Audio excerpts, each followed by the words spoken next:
Jadi Yerusalem itu bangunan yang menjadi sangat penting, sentral, itu adalah yang disebut Beit Hamikdash, bait suci. Pertama-tama dibangun di zaman Raja Israel kuno, yaitu Salomo. Tapi bait Allah ini mengalami penghancuran pada masa Nebukadnezar. Lalu orang-orang Israel mengalami pembuangan di Babel. Kemudian ketika Tuhan berkehendak mengembalikan mereka kembali ke tanah suci, mereka pun kembali ke tanah suci.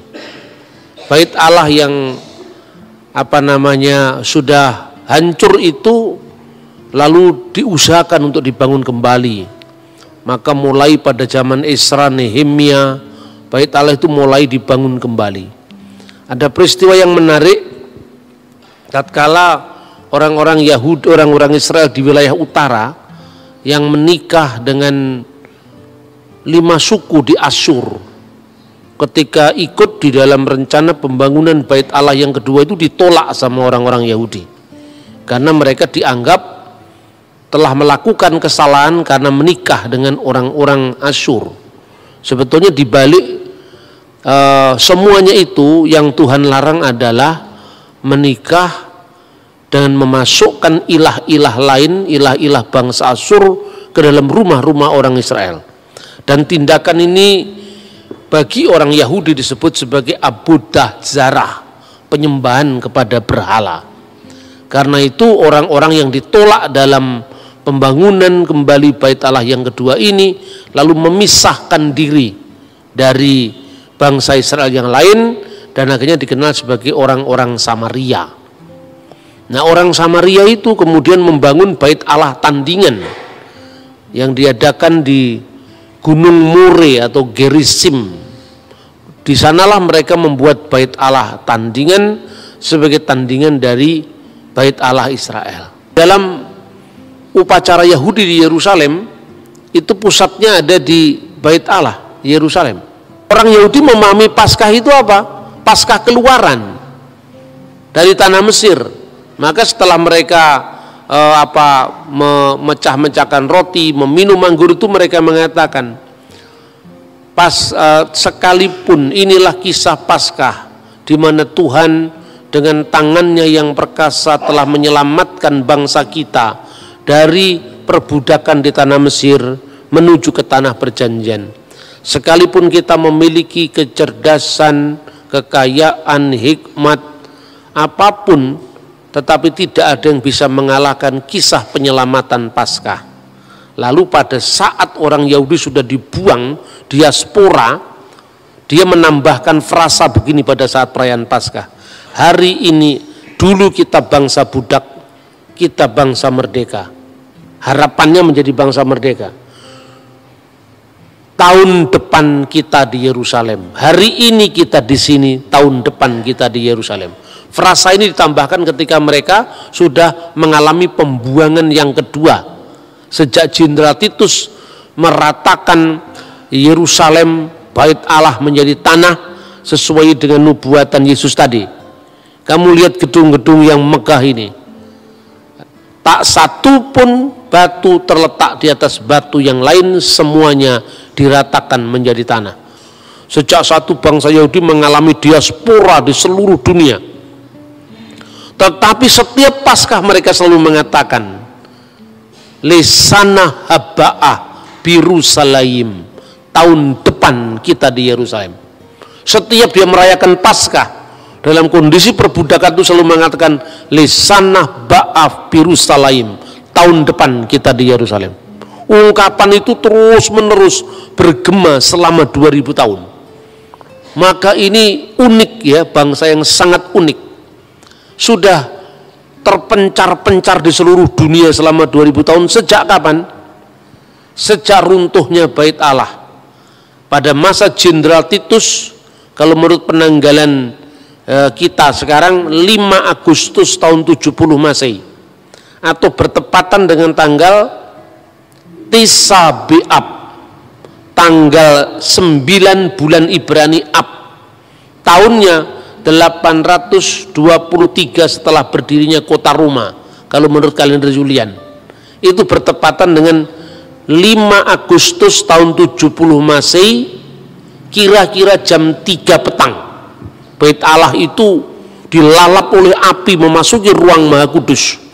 Dan waktu itu menurut dokumen Yahudi yang bernama Megilot Ta'anit, Gulungan Puasa, itu dokumen ditulis tahun 160 Masehi. Sejak saat itu orang Yahudi harus puasa perkabungan di Bait Allah, dan sampai sekarang mereka menangisi itu di bekas sisa tembok satu-satunya yang dikenal oleh orang non-Yahudi dengan tembok ratapan.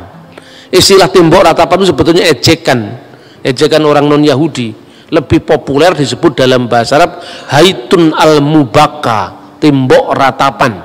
Orang Yahudi sendiri suka menyebut dengan tembok barat, Hakotel Hama'arafi, tembok barat.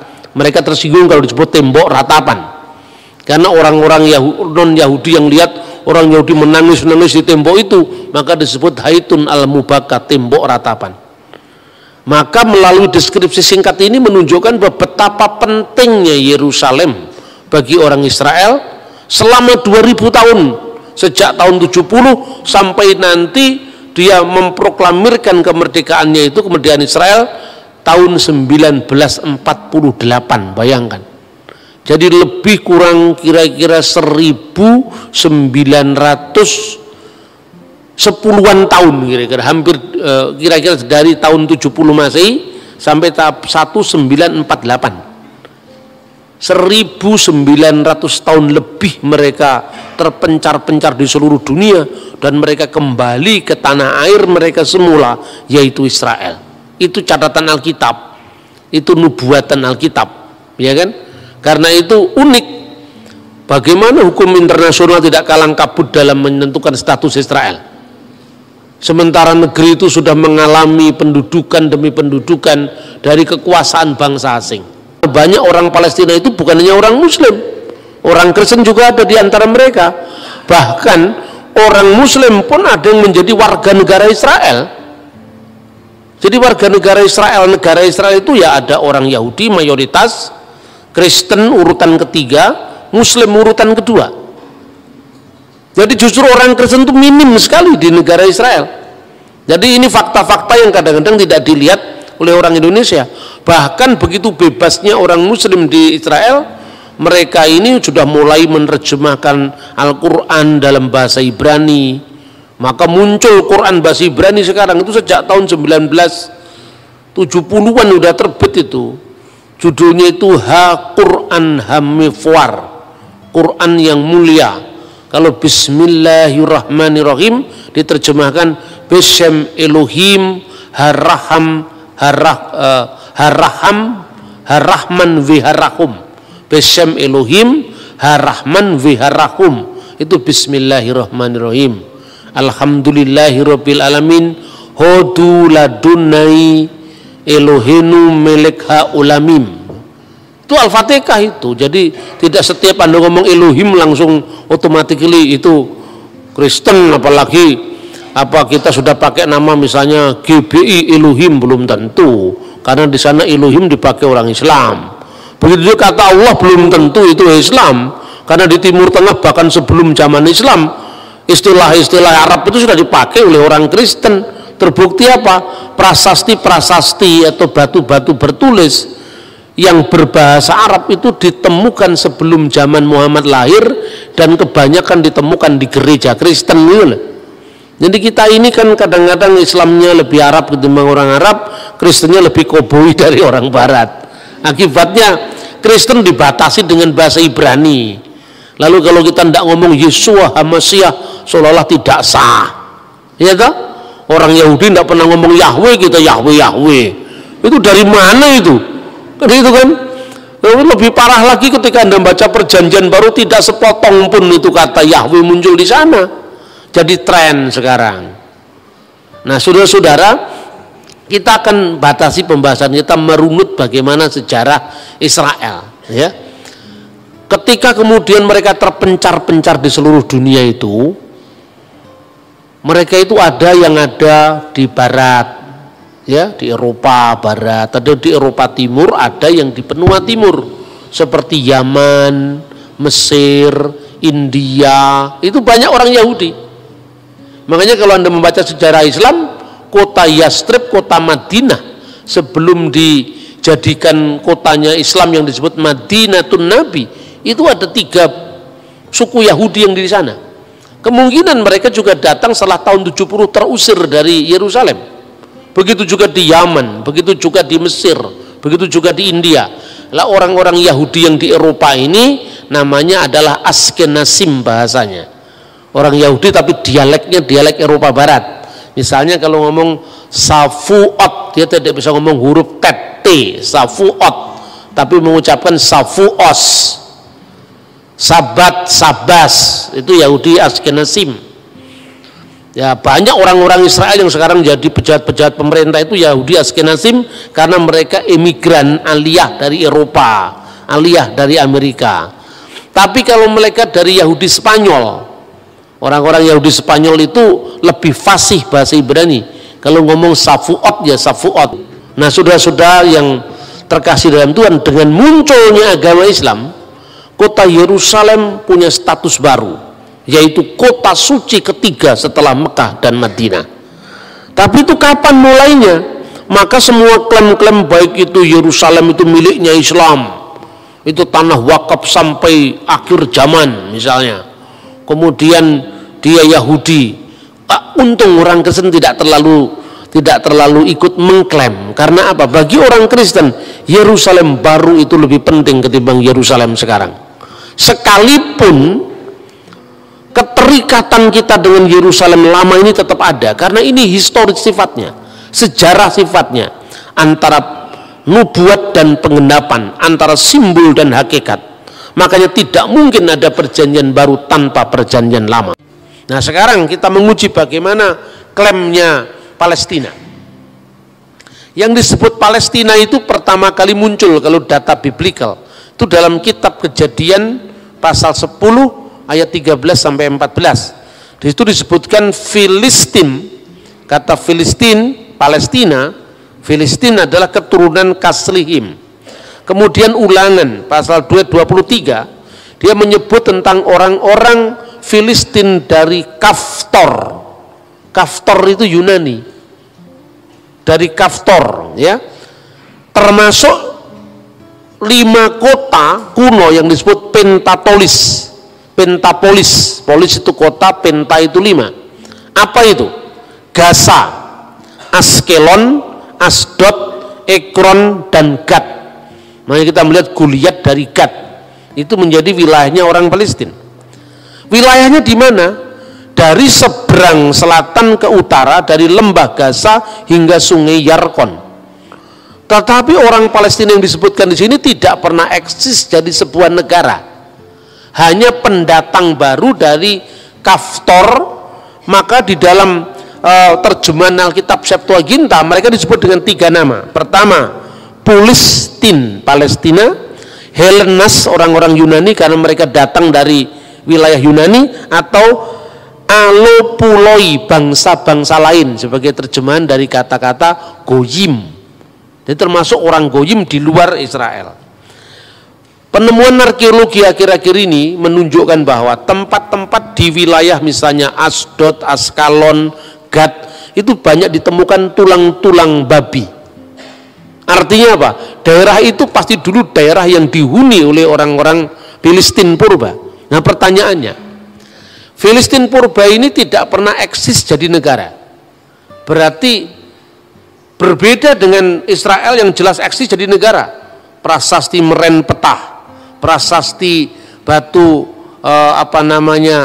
yang ditemukan di Yordan tadi, batu Mesa di Yordan, Mesa Stone, jelas itu ada eksistensi sebagai negara.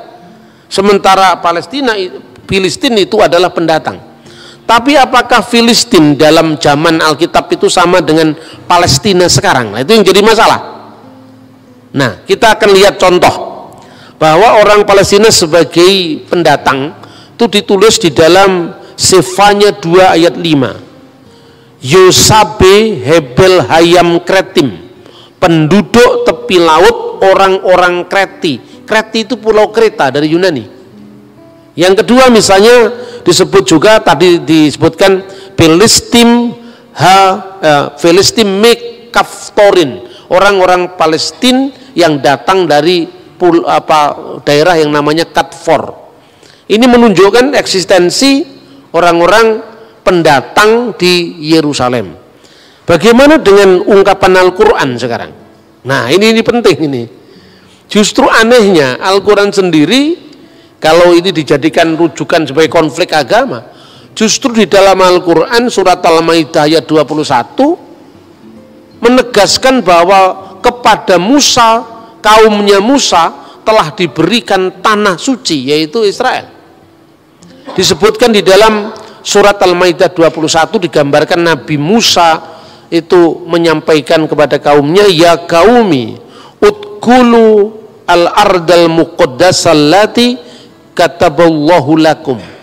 Wahai kaumku, ya qaumi udkhulu, masuklah al-ardal muqaddas, ke tanah suci, allati, yang oleh Allah kataballahu lakum, diberikan kepadamu.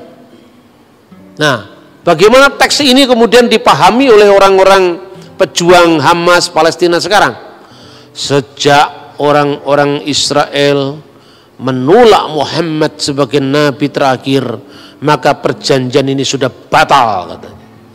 Dan sekarang tanah Palestina itu sebagai tanah wakaf yang diberikan oleh Allah kepada umat Islam sampai akhir zaman. Itulah. Jadi ini Quran ini katanya batal karena sejak orang Yahudi menolak Isa Al-Masih dan Muhammad, itu kira-kira.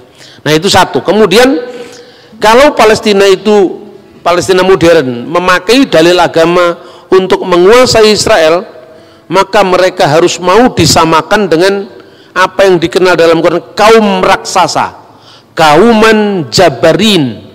Kauman jabarin, orang-orang raksasa yang diusir dari tanah suci bersamaan dengan masuknya kaum Musa. Dan itu disebutkan di dalam surat Al-Maidah ayat 22. Kacau kalau itu dilakukan, kalau dalil agama. Israel terlalu kuat dalilnya. Baik dalil itu hukum internasional maupun data sejarah di luar Alkitab maupun data sejarah Alkitab, bahkan Quran sendiri menyebut itu adalah miliknya Israel. Kan gitu kan? Nah ini repot. Dan yang ketiga sekarang, nama Palestina modern itu yang dikenal sekarang, apakah itu sama dengan Filistin? Ternyata tidak. Karena apa? Setelah runtuhnya Bait Allah tahun 70 Masehi, kira-kira tahun 136 Kaisar Hadrianus menguasai Yerusalem secara lebih keras lagi. Pasca pemberontakan Bar Kokhba. Bar Kokhba itu oleh Rabi Yahudi saat itu ditahbiskan jadi putra bintang, itu adalah Mesias. Tapi ketika Bar Kokhba kemudian ditundukkan oleh Romawi, maka orang-orang Yahudi semua terusir semua. Saat itu nama Israel harus terhapus dari peta sejarah.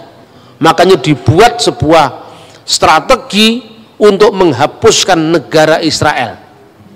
Nah, pada zaman dahulu Israel kan dijajah oleh Romawi.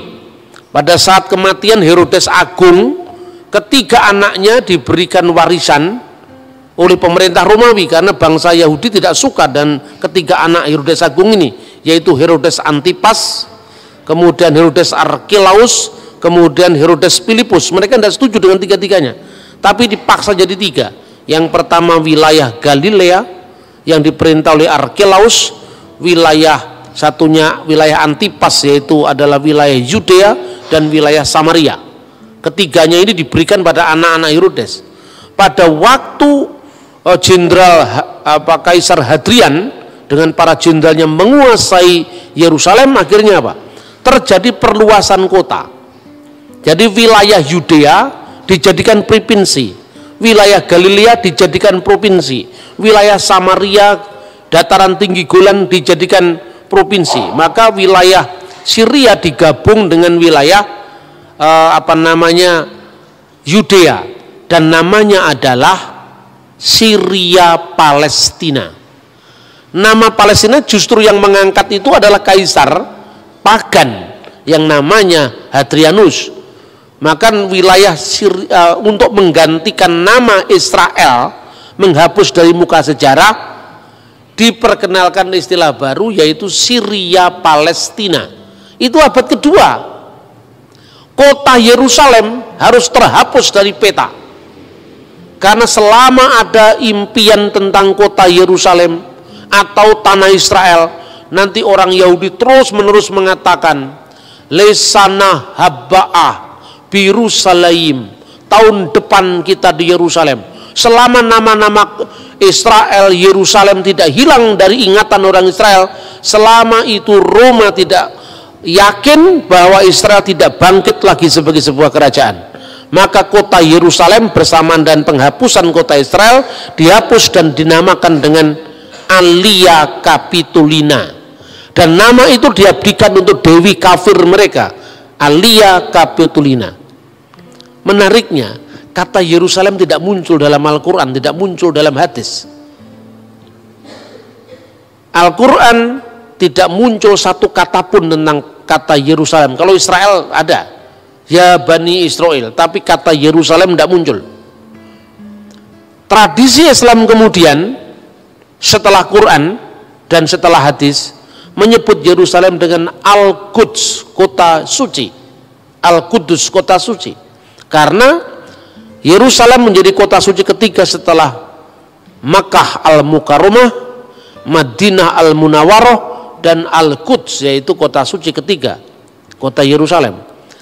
Yang menarik, perjanjian Umar bin Khattab ketika memasuki kota Yerusalem, dia adalah sahabat Nabi setelah Abu Bakar, kemudian Umar.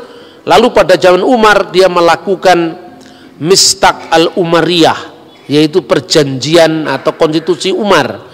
Dia menyebut kata Yerusalem penduduk Ilia, dan kata Ilia itu ada dari kata Alia Capitolina.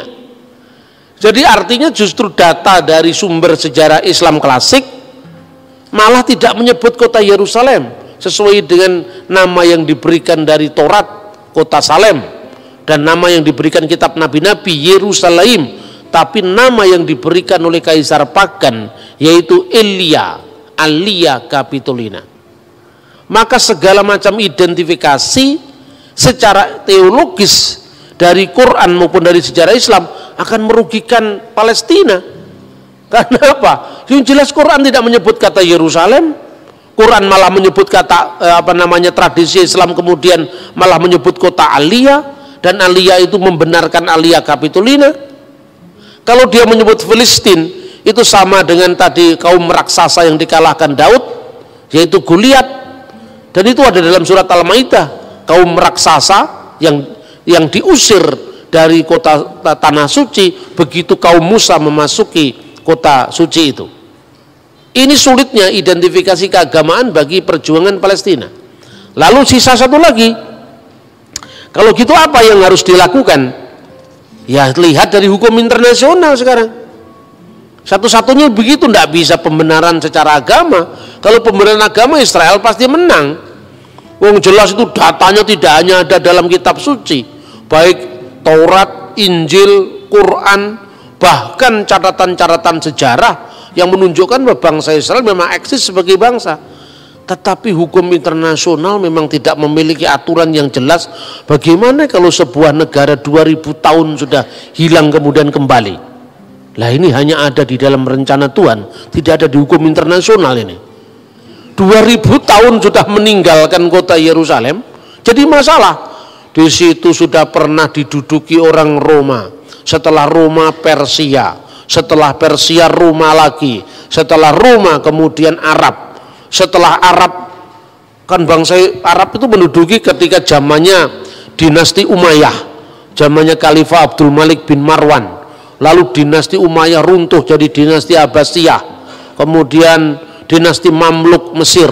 Terakhir adalah dinasti atau kekhalifahan Ottoman. Kekhalifahan Ottoman itu Turki modern. Nah, waktu Perang Dunia Pertama tahun 1914, mereka kalah dengan lawan-lawan mereka. Karena Turki di pihak yang kalah perang, maka otomatis daerahnya diserahkan kepada yang menang perang. Itu Perang Dunia Pertama 1914. Lalu diserahkanlah kepada Inggris. Sementara di wilayah Israel itu sudah ada orang-orang Arab, ya, orang-orang Arab itu sebetulnya Palestina modern itu kan orang-orang Arab itu, baik itu orang Kristen maupun orang Islam. Di situ juga ada orang-orang Yahudi yang mulai aliyah itu emigran dari benua Eropa, dari Amerika, dari Timur Tengah, dari India, semua masuk ke situ. Mereka membeli tanah orang setempat, sebagian ngerampas, ya itu juga diakui bahwa ada orang-orang Zionis itu yang merampasi tanahnya orang-orang Palestina Kristen, seperti yang dialami oleh Abuna atau pendeta Elias Sakur. Keluarganya dirampas kebun anggurnya, alasannya dijadikan apa, itu ternyata dimiliki oleh orang Israel. Itu harus diselesaikan tidak di dalam konteks negara, tapi dalam konteks penegakan HAM, kan itu kan. Harus dipilah mana bukan Palestina sebagai negara tapi rakyat Palestina. Itu yang terjadi. Makanya pada saat sekarang ini ada seorang Arab Kristen Palestina, namanya adalah Hanan Nasrawi. Dia selalu memenangkan diplomasi di forum internasional. Kalau pihak Hamas itu pihak Islam yang garis keras itu munculnya setelah Intifadah tahun 1987. Mereka selalu mengatakan hapus peta Israel dari muka bumi, ya itu kan cakar PDW itu, gitu. Karena ini tanah wakaf umat Islam sampai akhir zaman, dia semaunya sendiri kan, nggak begitu hukum internasional. Dan dokumennya nggak ada seperti itu, tanah wakaf itu kan urusanmu. Tahu hukum internasionalnya seperti apa? Hanan Nasrawi sadar, sebagai seorang Kristen dia tahu Alkitab pasti. Bukan hanya tahu Alkitab, dia tahu dokumen-dokumen sejarah. Bahwa kalau kita memakai dalil keagamaan kita mesti kalah, karena memang baik Al-Quran maupun Alkitab kalau dalil agama membenarkan kepemilikan Israel. Lalu dia pakai dalil HAM. Waktu saat ada konflik tanah, bahwa ada orang-orang Israel yang menguasai tanah itu secara paksa, pembayaran ganti rugi nggak dilakukan, orang itu terusir. Terus ditanya di forum internasional, di PBB, orang yang bersangkutan itu dihadirkan. Ini tanah milik siapa? Negara Israel mengklaim ini tanah wilayah Israel. Ya, saya tahu ini wilayah Israel. Tapi tanah itu miliknya siapa? Ini tanahnya pemerintah Republik Indonesia. Tapi gereja ini sertifikatnya namanya siapa? Kan gitu kan persoalannya. Tetangga sebelah itu masa ada sertifikat miliknya Republik Indonesia? Enggak kok. Sertifikatnya itu punya siapa? Misalnya punya Tuan Samuel. Tuan Samuel berasal dari mana tanah ini? Dari bapak saya Tuan Daud. Tuan Daud dari mana? Oh, dari kakek saya Tuan Sulaiman. Oh, jelas. Mana sertifikatnya? Ini sertifikatnya. Sertifikat ini tidak dicabut ketika Israel menguasai tempat ini. Terus kemudian forum internasional mengatakan, serahkan ini kepada yang punya. Bahwa wilayah ini sekarang menjadi wilayah Israel itu no problem, silahkan, wong itu wilayah negara. Tapi sertifikatnya siapa? Ya orang ini serahkan. Kalau kamu mau beli ya beli dengan harga yang layak. Itu yang terjadi. Jadi antara penyelesaian secara HAM, secara pribadi, dengan penyelesaian secara politik. Sama dengan gini, Indonesia dulu kan milik dijajah Belanda, ya toh? Setelah dijajah Belanda kita merdeka. Tanah yang kita miliki ini tanah nenek moyang kita sebelum Indonesia merdeka, gitu. Berarti sekarang mentang-mentang Indonesia merdeka, terus yang punya ini misalnya orang Timor yang sekarang masuk Portugis. Kemudian dikatakan, oh tidak bisa, kamu orang Timur, ini tanah orang Timur, ini tanah sekarang miliknya Republik Indonesia. Betul Pak, ini miliknya Republik Indonesia, tapi ini yang beli kakek saya Pak. Lah kamu warga negara apa? Warga negara Timur. Ya kan sejak zamannya Pak Habibie Timur lepas dari Indonesia. Ini negara ini menguasai milik saya, ini jelas ini pembelian dari kakek saya, kira-kira seperti itu. Nah ini yang dilakukan dengan pendekatan HAM oleh orang-orang Palestina Kristen seperti Hana Nasrawi dan sebagainya. Tapi sekarang kita runut bagaimana sejarahnya Israel secara modern. Setelah tahun 1914 Turki kalah perang, Palestina diserahkan kepada Inggris karena pihak pemenang. Lalu Inggris mengeluarkan mandat yang namanya Deklarasi Balfour. Deklarasi Balfour itu dikeluarkan tahun 1917 dengan ketentuan bahwa tempat ini Israel adalah tanah air bagi bangsa Yahudi. Nah, lalu menimbulkan protes bagi orang-orang lokal yang menghuni tempat itu sebelum pendatang-pendatang Yahudi datang ke tanah Israel. Ketika terjadi proses rakyat itu, mereka kan warga negara, dulunya kan warga negara Turki. Tapi kan Turki sudah kalah perang dunia pertama, harus diserahkan kepada Inggris. Inggris mengeluarkan Deklarasi Balfour yang mengatakan itu tanah milik, itu tanah air Israel. Orang-orang yang menduduki tanah itu sebelum Israel datang, artinya orang-orang Yahudi yang datang dari barat tadi, keberatan. Lalu pada tahun 1937 dikeluarkan yang namanya Komisi Lordville, karena ada orang yang namanya Tuanville, maka Lordville. Di sana dibuat obsesi pilihan, ya, tanah Israel di tanah yang sama itu, di tanah suci itu, pembentukan dua negara dalam koeksistensi damai, yaitu negara Israel dan negara Palestina. Itu ditawarkan tahun 1947, dikeluarkan lagi resolusi PBB 181 yang mengatakan mengulangi kembali solusi dua negara. Di tanah suci ada dua negara, yaitu negara Israel dan negara Palestina, dengan catatan kota Yerusalem tidak boleh, Yerusalem Timur tidak boleh menjadi ibu kota salah satu negara yang berkonflik. Yerusalem Timur harus ditentukan statusnya secara hukum internasional sebagai corpus separatum, sebagai bagian yang terpisah di bawah hukum internasional.